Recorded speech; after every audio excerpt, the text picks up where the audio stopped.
سلام نعاكم يخون أبا ملاكور نعت علم كإنكم علتوا حبريتات تدقول زيناتي كتاتلو زلخم فتوات تعذبتي حمس عسرت شمونت سنة كل تشحن عسر شمونت نعم تمرت زوادرنا يم زيناتات حيزنا قريبنا لنا نسنا مكتزالكم بمعدام بقطتها بزرزر زينة كنسقركم بحوحات زوز أواج بيرا ودحننات تقرأي تقبر كخون مخانو تحبيرو ننوح أوان مزر 4 أجندا قوينو زيز أنحان زي تفلالي كتعات زي تلعلولون أواج بيرا ودحننات تقرأي صديقو نفا ملو تقبر كأتو مخانو تقليزو زي حدوش حق زي بقاندي أبل علي سراوي تقرأي سدراوي تسواتن كبر هزب تقرأين أبزز أو تكالات الزغيد كام زخونة تفليت اللون يخون مبر زي أواج زي حزم وزوز وتررت عن قصاتن أبا بايتا زرائي زلو حيل سقمتتاتن بدرجة تقرأين عالمن عبي سقعتن تقاومن العير ركب صبصباتي كم زحبرو سبسلطانن حيلتات تتان تقرأي كلهم أبالات حيلتات تقرأي زنبرو زيكاتات بوصوص نامناي قدم أحدوتاتو مكملسو تزاز يتحلال فلو قبزي بتوساخي تزخف كنتات دما حيلتات تتتا غزا بمزوار حدوش وتشادرو ململا يكايدلهم زي سقمت زي تحت عدم زركبو مناسي كي تعرفوا بقدي نبا وتشادرو አገልግሎት ይምልመሉ ከም ዘለው ተጣባቅቲ ሰኦ መሰላት ክገልጹ ጸኒሖም እዚ ብጽዕንቶ መንግስቲ ኤርትራ ከም ዝወፀ ዝግለጽ ኣዋጅ መኸተ ትግራይ ካብ 25 ዓመት ማእሰርቲ ክሳብ 50,000 ብር መቕጻዕቲ ዘካተተ ምዃኑ ይግለጽ። እቲ ጸዲቑ ዘሎ ኣዋጅ ብሄራዊ ድሕንነት ነቲ ወታደራዊ ምንቅስቓስ ዝቃወሙ ዜጋታት ንምዕፋን ዝዓለሙ ተረርቲ ናይ ማእሰርትን ገንዘብን መቕጻዕትታት ዘንበረ እዩ። بمسارات تحقي نتوت هادرو كتت بهراو صاوعيت نزنقفو تقاومو نزلعلو ويون محبراو عقرقر نزفطرو عكالاتي كساب 25 عام سبتصح صنعو معسرتي كم زوسن تحبيرو زي من قصقاس زي شاقلو هقراو تكالة تطابق مسلات هيومان رايتس ووتش زي صدقة حقي مسنا إرترا سرعات زي مساسل بمخانو تطاو كبل مئزازو زي ذكريوم ጉጅለ ልኡኽ ኣሜሪካ ናብ መቐለ ክገብሮ ዝሓሰበ ዑደት ከም ዝተሰረዘ ተሓቢሩ ኣምባሳደር ኣሜሪካ ናብ መቐለ ከም ዝኸይድን ምስ ጀነራል ታደሰን ላዕለዎት ኣመራርሓታትን ክዝቲ ምዃኑ ሓቢሩ ዝነበረ እንትኸውን ከም ዝተሰረዘን ንጽባሕ ዓርቢ ከም ዝተቐየረን ምንጭታት ሓቢሮም ኣምባሳደር መንግስቲ ኣሜሪካ ኣብ ኣዲስ ኣበባ ሎሚ ሐሙስ ናብ ከተማ መቐለ ክገብሩ ሓሲቡ ዝነበረ ወግዓዊ ዑደት ብሰንኪ ዘጋጥም ህፁፅ ስራሕ ተሰሪዙ ንጽባሕ ዓርቢ ሰነ 19/2018 ዓ.ም ከም ተቀየረ ተገሊጽ ኣሎ። እቲ ኣምባሳደር ጽባሕና በመቐለ ብምኻድ ኣብቲ ዞባ ዘሎ ወታደራውን ፖለቲካውን ውጥሪ ንምህዳእ ዘተኮረ ናይ ሙሉእ መዓልቲ ዑደት ክካይድ እዩ። እቲ ኣምባሳደር ጽባሕ ኣብ ዝጅመር ዑደት ምስ ጀነራል ታደሰን ላዕለዎት ኣዘዝቲ ሰራዊትን ርክብ ክገበር ምዃኑ ተሓቢሩ። እዚ ወታደራዊ ርክብ እዚ ብቐንዲ ኣብዚ እዋን ብሰፊሑ ይግበር ኣብ ዘሎ ምድላዋት ኩናትን ወጥርታትን ምይይጥን ምግባር ከም ዝኾነ ፈለጥቲ ውሽጢ ይገልጹ ኣለዉ። መንግስቲ ኣሜሪካ ቢሉ ተታሒዙ ዘሎን ቀጻለ ዝኸውንን ውሳነታትን ምንጻር እቲ ዘሎ ተኣፋፈ ኩነታት ናብ ዝኸፍአን ዓብይን ግጭት ከየምርሕ ጠጠው ንምባል ከም ዝረዳዳእ ተገሊጹ። ኣምባሳደር ኣሜሪካ ምስቶም ኣብ ቤት ጽሕፈት ሕወሓት ዘለው ላዕለዎት ኣመራርሓ እውን ፍሉይ ኣኼባ ከካይድ እዩ። እቲ ብክልቲኦም ወገናት ተታሒዙ ዘሎ ውዕሊ ሰላም ፕሪቶርያ ብምሉእ ዓቕሚ ንኽጸንዕን ኣብተን ብህፁፅ ክፍጸማ ዘለዎን መሰረታዊ ጉዳያት ብዕምቆት ንምዝታይ እውን እቲ ኣምባሳደር ትልምሒዙ ከም ዘሎ ተሓቢሩ። እዚ ኣምባሳደር ኣሜሪካ ምስ ዝተፈላለዩ ወገናት ትግራይ ዝገብሮ ርክብ ንቐጻሊ ኣብቲ ዞባ ኣብ ዝምዕብሉ ኩነታት ዓብይ ጽልዋ ከም ዝህልዎ እናተገለጸ ይርከብ። ውድብ ሕወሓት ኣብ 3 ከም ዝተኸፋፈለ ተሓቢሩ። ተገዳለይቲ ፈትለወርቅ ገብረ እግዚአብሔር መንጀሪኖ ድማ ዳርጋ ኣኼባ ረጊጻ ከም ዝወፀት ጸብጸባት ኣረድዮም። ተማሊ ዕለት 17 ሰነ 2018 ዓ.ም እቲ ብሄራዊ ምኽትብ ብዝብል ስም ዝተጸውዐ ኮሚቴን ገለ ኣባላት ካቢኔን ዝተሳተፍሉ ህፁፅ ኣኼባ ብሰንኪ ዘጋጠመ ከቢድ ዘይምርዳእን ምስሕሓብን ከይተዛዘመ ከም ዝተበተነ ተገሊጹ። እቲ ኣኼባ ኣብ ምጽዳቕ ኣዋጅ መኸተን ዳግም ኩናት ምጅማርን ዘተኮረ እኳ እንተነበረ እቲ ኣመራርሓ ኣብቲ ኣኼባ ፍጹም ምርዳእ ክረክብ ከም ዘይከኣለ ውሽጣዊ ምንጭታት ቀሊዖም። ብመሰረቲ ካብቲ ኣኼባ ዝወፀ ምስጢራዊ ሓበሬታ እቲ ናይ ስልጣን ፍሕፍሕን ምስሕሓብን ንኣባላት እቲ ኣኼባ ኣብ 3 ዓበይቲ ጉጅለታት ከም ዝመቐሎም ተፈሊጡሎ። እቶም ጉጅለታት ድማ ጉጅለ ዶክተር ደብረጽዮን ገብረ ሚካኤል፣ ጉጅለ ፈትለወርቅ ገብረእግዚአብሔርን ጉጅለ ዓለም ግብረ ዋሕድን ኮይኖም ተኸፋፊሎም ከም ዘለው ተገሊጹ። ኣብ መንጎቶም ላዕለዎት ኣመራርሓታት ዝነበረ ናይ ቃላት ምልውዋጥ እውን ኣዝዩ ተሪር ከም ዝነበረ ተሓቢሩሎም። ኣብቲ ኣኼባ መንጀሪኖን ደብረጽዮን እቲ ዝወፅእ ኣዋጅ ንኽፍረም ከም ዝደፋፈቱን ጀነራል ምግበይ ሃይለ እውን ንሕና ዓብይ ዋጋ ከፊልና ፕሬዚዳንት ምስ ገበርናካ ክትወራዝየልና ይትፈትን ክብል ንደብረጽዮን ከም ዝተዛረቦን ተሓቢሩ።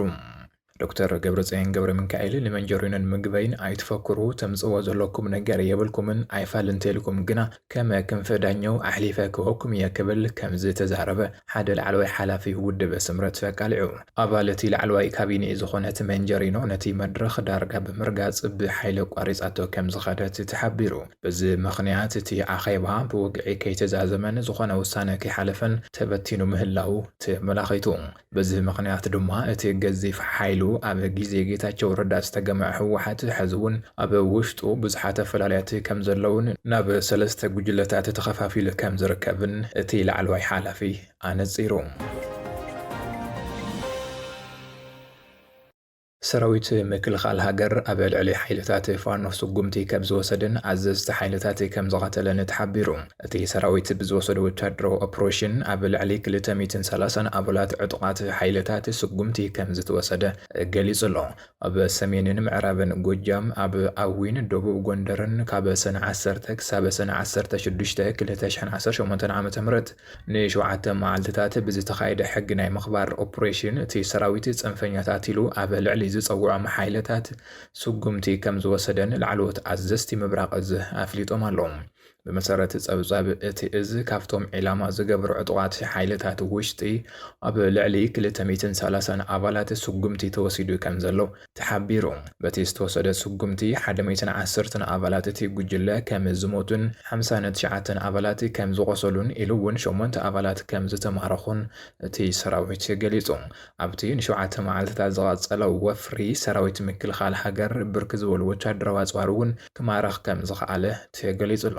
ሰራዊት ምክልኻል ከም ዝሓበሮ ኣዘዝቲ ሻለቃ እውን ኣብቲ ኦፕሬሽን ከም ዝተቐተሉ እቲ ሰራዊት ጠቒሱ። ካብዚኣቶም ብተወሳኺ ሓላፊ ሎጂስቲክ፣ ሓላፊ ፋይናንስን ሓላፊ ዘመቻን እውን በቲ ዝተወሰደ መጥቃዕቲ ከም ዝተቐተሉ ተሓቢሩ ኣሎ። ብርጋዴር ጀነራል መላኩ ገላነህ ከም ዝገለጽዎ እዞም ሓይልታት እዚኦም ምስ ናይ ውሽጥን ወፃን ኣባላት ብምትሕብባር ሰላም ህዝቢ ንምዝራግ ብምንቅስቓሶም ስጉምቲ ከም ዝተወሰዶም ገሊጾም። ኣይተ ጌታቸው ረዳ ብዛዕባ ኤርትራ ሓዱሽ ሚስጥር ኣቃሊዑ። ምስራት ሃገር ኤርትራ ኢትዮጵያ ንምድኻም ተባሂሉ ዝተሓሰበ ዕላማ ምንባሩ እውን ሓቢሩ ኣሎ። ኣመኻሪ ሚኒስትር ጉዳያት ምብራቕ ኣፍሪካ ቀዳማይ ሚኒስትር ኣይተ ጌታቸው ረዳ ኣብ ብሄራዊ ኮሌጅ ምክልኻል ኣብ ዝተኻየደ ናይ ድሕንነት ኮንፈረንስ ኣብ ዘስምዖ መደረ መስራሕ ምምስራት ሃገረ መንግስቲ ኤርትራ ካብ መጀመርቱ እውን እንተኾነ ንኢትዮጵያ ብምድኻምን ብምፍራስን ስሌት ዝተሰረተ ከም ዝነበረ ተዛሪቡ። እዚ ሓቂ እዚ ብምስጥር ዝተተሓዘ ዘይኮነስ ኣብ ኣደባባይ ዝፍለጥ ምዃኑ ዝጠቐሰት ኣመኻሪ ንኤርትራ ናብ ናይ ናጽነት ምንቅስቓስ ዘእተውዋ ሓይልታት ቀንዲ ድሌቶም ዓቕሚ ኢትዮጵያ ምድኻም ከም ዝነበረ ኣዘኻኺሩ። ኣይተ ጌታቸው ረዳ ወሲኹ ከም ዝገለጾ መንግስቲ ኤርትራ ኣብ ውሽጢ ሃገር ዘለው ኣፍረስቲ ሓይልታት ብምውዳብን ብምዕጣቕን ኣብ ልዕሊ ኢትዮጵያ ቀጻሊ ዝኾነ ናይ ድሕንነት ስጋኣት ክፈጥር ከም ዝጸንሐ ብተግባር ዝተርኣየ ሓቂ ኢሉ። ስለዚ እዚ ካብ ወጻኢ ዝመጽእ ናይ ድሕንነት ስጋኣት ንምምካትን ሃገራዊ ህልውና ንምዕቃብን ነፍሲ ወከፍ ኢትዮጵያዊ ኣብ ውሽጢ ሃገር ዘለዉ ጉድለታትን ክፍተታትን ንምምዕርራይ ብትኹረት ክሰርሕን ክረባረብን ከም ዝግባእ ኣይተ ጌታቸው ረዳ ኣተሓሳሲቡ። ኣይተ ጌታቸው ቅድሚ ሕዚ እውን ኣብ መዓልቲ ነጻነት ኤርትራ መዘራረቢ መልእኽቲ መሓላለፊ ምንባሩ ዝዝከር እዩ። ላዕለዋይ ወታደራዊ መራርሓ ሓይልታት ቁልጡፍ ደገፍ RSF ኢዱ ንሰራዊት ሱዳን ከም ዝሃበ ተሓቢሩ። ቅድሚ 2 መዓልቲ 2 ጀነራላት ብደብዳቤ ድሮን ዝሰኣነ RSF ሕዚ ድማ ላዕለዋይ ኣዛዚኡ ኢዱ ንሰራዊት ሱዳን ከም ዝሃበ ይግለጽ ኣሎ። ኣብ ሱዳን ዝካየድ ዘሎ ውግእ ንሓይልታት ቁልጡፍ ደገፍ RSF ናብ ዝኸፍአ ውድቀት ዘምርሕ ዘሎ ሓዱሽ ምዕባለ ኮይኑ ከም ዘሎ ድማ ጸብጻባት የረድኡ።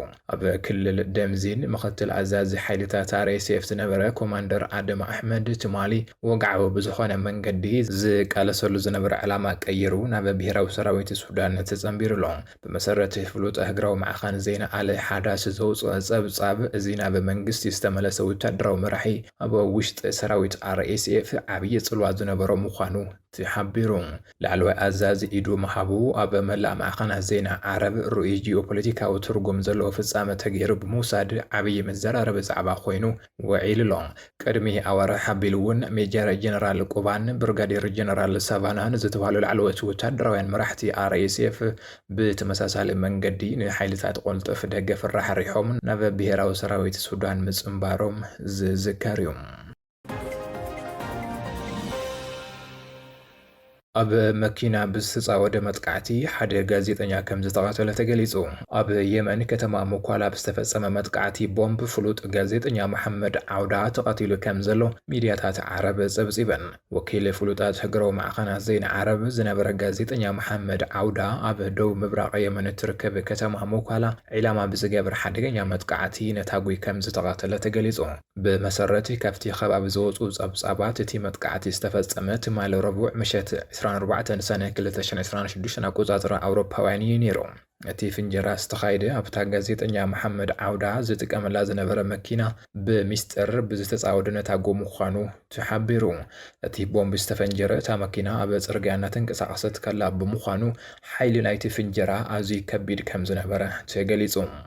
ጋዜጠኛ መሐመድ ዓውዳ በቲ ፍንጀራ ከቢድ መጉዳእቲ ወሪድዎ ብህፁፅ ናብ ሆስፒታል እኳ እንተተወሰደ ሓኻይም ህይወቱ ንምድሓን ኣብ ዘገበርዎ ተደጋጋሚ ጻዕሪ ከይተዓወቱ ብሰንኪ ከቢድ መቑሰልቲ ህይወቱ ሓሊፉሎ።